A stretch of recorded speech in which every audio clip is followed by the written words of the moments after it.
hindi raw po magre-resign itong si Secretary Bunoan. Antindi mo, Bunoan, kapit ko usap ka sa pwesto. Hindi siya magre-resign dahil gusto niya raw linisin yung DPWH. Alam mo, Secretary, dalawa lang yan. Nagbubulag-bulagan ka o napaka-incompetent mo talaga. Imposible namang hindi mo alam yan. Ngayon nyo lang natuklasan na may mga palpak yung, wala ka talagang balak pumunta sa mga lugar. Daig ka pa ng presidente ng Pilipinas. O, sinasabi nga ni Belica, kung hindi nyo tinanggal yung PACC, may nag-iimbestiga na dyan, Mr. President. Hindi na kinakailangan kayo pa ang pumunta dun. Di ba kayo nahihiya? Ikaw, Bunoan, hindi ka nahihiya? Na presidente pa yung umiikot para i-expose ang mga katiwalian. Ang problema naman, Mr. President, ikot nga kayo ng ikot, expose nga kayo na expose. Galit kayo palagi. Galit kayo pag nakita niyo yung katiwalian. Wala pong silbing galit kung magagalit lang kayo. Para lang kayong vlogger. Kami nagagalit. Wala kami magawa. Powerless kami. Pag may natutuklasan kami, nagagalit kami. Pero ano magagawa namin? Powerless po kami. Ang pagkakaiba po natin, Mr. President, pag nagalit kayo, may power kayo para itama yung galit nyo. Napakarami po talaga. Kulang po kayo. Hindi po kaya ni Marcoleta sabay-sabay yan. Wala pong mag-iimbestiga na iba eh. Eto po, DPWH lang. Ang tanong ko sa inyo, eto. Ibig bang sabihin yung ibang proyekto ng DPWH? Yung mga pinagagawa nilang mga kalsada, farm to market road. Walang anomalya? Ibig sabihin ng kasunduan nila, tayong mga kontraktor, engineer, kontraktor, congressman, dito lang tayo ha. Pero tapat tayo sa kalsada. Mas malaki po yun. Mr. President, ito pong ginagawa ninyo, opening to ng mga mata ng tao na ganyan palang kalakaran. Ganyan palang kalakaran sa atin. Paano pa kaya kung may pinagawang farm to market road? Paano kaya kung may pinagawang tulay? Ngayon, nagtataka ba kayo bakit nagbabagsakan yung mga tulay na nagawa? Isa lang pala. Isang tulay. Isang tulay. Wala akong natanda na, na ibang tulay na nayari. Kaisa-isa yatang tulay na nayari. Bumagsak pa. Hay nako. Tapos sisisihin pa si Duterte pa. Okay. Kaya po, eto po, nasampulan na ni PACC yan. Kaya alam po ni Belica eh. Nag-iimbestiga na siya noon eh. Kaya itong sinasabi niya, base po to sa experience niya ng pag-iimbestiga noon. Okay. Ngayon, batay po dyan sa mga korupsyon na yan, eto po ang malupit. No? Tignan nyo po. Umangal na naman po itong gobernador ng Pampanga. Tignan nyo po, ito po yung mga sinimulang mga proyekto. Pakita ko lang po sa inyo. Ayan po ba sa tingin ninyo may mahihita po yan? Yan na po yung mga flood control project sa Pampanga na ginagastosan po ng daan-daang bilyon. Yan na po. Oh. Tignan nyo nga po. Oh. Yan yung sinasabi ko eh. Na pwede po yan pag tumataas ang tubig. 'Di ba? Kusalan lalaki. Pero hinarangan nyo yung ilog eh, para maitayo yung flood control projects eh. Ayan po yung inaangal ng governor ng Pampanga. Nakita nyo po ba? Pucha, anong tibay po niyan?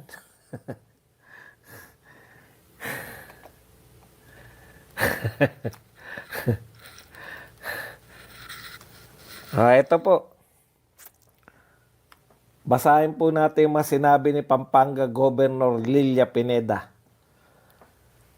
Nananawagan po si Gobernador Lilia Pineda na immediately po ay patigil na ito pong dating flood control project in Arayat, Pampanga. Ito pong sinasabi na 273 million, mas malaki pa po kaysa sa pinakita ni BBM kanina. Eto po 273 million. Nakita nyo po yun? Halos gitna po nung ilog, haharangan nyo para meron lang mga flood control project. Sa normal flow lang po, pag umuulan, lumalakas, natural yung mga pampang, di ba? Di ba, ito, kunwari, ito lang po yung may ilog na normal. Ito lang po yung may tubig. Pag tumaas po yung tubig, dumadamay po to. Pero pag haharangan nyo na po, saan po pupunta yung tubig? Na dapat kumakalat lang ng ganun. Di mapupunta na po sa mga bahayan kasi hinarangan nyo. Hindi po ako engineer, pero pwede po nating isipin na ganun ang nangyayari. Ito po ang sinabi ito daw po ay deadly mistake. No? Ito raw po ay pagkakamali na marami pong buhay ang sisingilin. Sabi pa ni Gobernador Pineda, Lilia Pineda, yung pinatayo daw po na kandating flood control sa Arayat, Pampanga, instead po na makapigil sa baha, lalo pong nakapagpalala sa baha. Ang sabi po ni Lilia Pineda, dati na silang binabaha, no? Pero dati po, yung baha raw nila, hanggang bewang lang. Pero nung naitayo nila Dong Gonzales, itong mga flood control projects, hanggang dibdib na po ang baha sa kanila. Kaya pinatitigil na lang ng gobernador. Kasi hindi po nakakatulong yung mga flood control project, nakakapagpalala pa.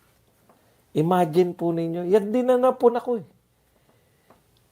Before Marcos, ang ginagawa nila Duterte, more on linis-linis lang. Walang ganong baha. Yung biglang malakas, meron naman. Pero, subside din kagad. Ngayon po, tumatagal. Yan din po yung sinabi ni Pineda. Okay. Na, tumatagal daw po ng 2 buwan ngayon yung mga pagbaha. Makapagpatayo lang ng mga infrastructure na instead na makatulong nga. Ito pa ang malupit. Sabi ni Pineda, akala niya 100 million lang yung budget. Yung pala 3 installment. Kaya 91 million. 91 million in 2023 at 182 million in 2024. Grabe po, kaya 273 million. Sinayang nyo yung pera. Hiramin natin yung sabi yung sinasabi ni Pangulong Marcos. Wala naman nangyari. Nag-aksaya lang tayo ng pera. 'Di ba? Ang sabi ni Marcos, parang walang ginawa. Para tayo nagtapon ng pera sa ilog. Ganyan po ang ating mga flood control projects. Magkaproyekto lang. May infrastructure bang ginawa? Meron. Nakatulong ba yun sa baha? Hindi. Sabi ng gobernador, nakapagpalala pa. Talaga naman. Kung ako po tingin na to, tignan nyo po. Hinati nyo yung ilog. Ayan, no? Hinati nyo yung ilog para lagyan sa gitna ng infrastructure na saan pupunta yung... Pero ang pinakamalupit po sa lahat ng ito, imbis po na makarinig ka na magre-resign na ako dahil sa kahihiyan, hindi po. Bonoan not quitting. Hindi raw po magre-resign si Bonoan, yung DPWH secretary. At sabi pa niya, we'll have to institute measures actually na dapat na hindi mangyari ito. And I think we will look into who is involved in this inferior and ghost projects and think we'll have to file the necessary, sanction them, and let it be a lesson to everybody. Iniisip niya pa lang po. Wala pa siyang balak talaga.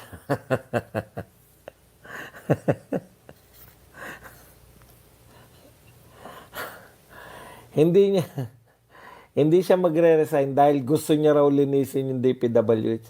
Hindi mo nga alam.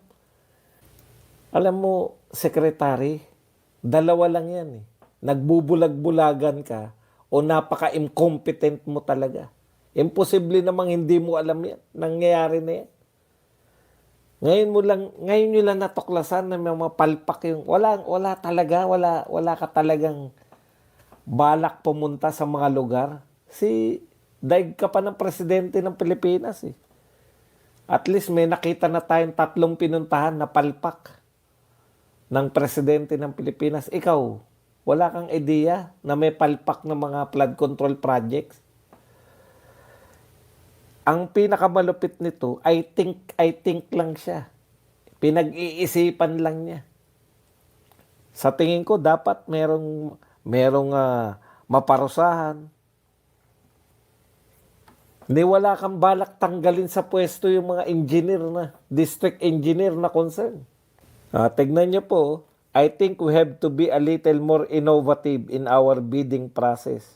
Kahit sino po manalo sa bidding, alam mo yung sinabi, pati yung natalo, binabalatuhan ng nanalo. Baka kasi kumanta sila. Pare-pareho na po yung mga nagbibidding. Kahit sino manalo, alam na nila yung SOP. Hindi po sa bidding yan. Dapat may nakita. Ano yung sinabi? Yung certainty. Ano yung sinabi ni Lacson? Yung certainty na may mapaparusahan pag gumawa kayo ng krimen. Bakit po si Tatay Digong wala pong ganong magnanakaw sa gobyerno ni Tatay Digong? Kasi yung certainty na mahuhuli sila at mapaparusahan. Kaya po malalakas ang loob. Kaya po malalakas ang loob ng mga magnanakaw sa gobyerno ngayon. Kasi alam nila na malabong-malabo silang maparusahan. Yun ang nakakatakot po sa atin ngayon. Kung hindi sila mapaparusahan, kahit na anong gawin nilang kalokohan, tuloy-tuloy lang ang ligaya. May magdadaldal na mga vlogger. Kita nyo, hawak po nila media.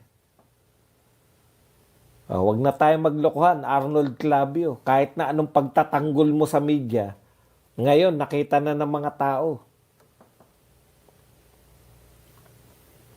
Mas lalo na ngayon. Dati hinala lang ng tao bayad yung mga yan. Hinala lang namin dati yan. Ngayon binulgar kayo ni Vico Soto. Hindi kami, hindi mga vlogger. Hindi na po haka-haka yan. Ngayon sasabihin nyo na na hindi si Vico Soto, babaliktarin nyo na ngayon. Puring-puring nyo yan, di ba?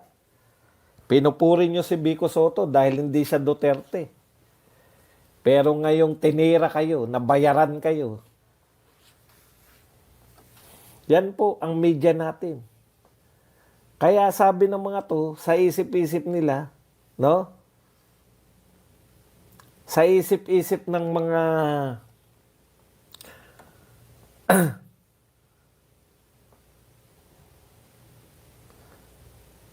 magnanakaw sa gobyerno, hawak natin yung media, wala namang pumapansin dyan sa mga vlogger na yan.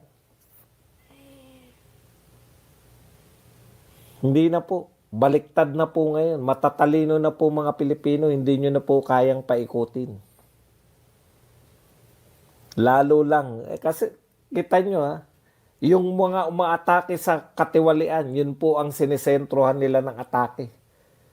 Ilan na umatake kay Mayor Magalong, ilang congressman na, si Abante, si Conggun, pati si Richard Gomez, marami na. Pati si Antecler. Si Belican, tinitiyak natin, mapapatawag sa Quadcom to.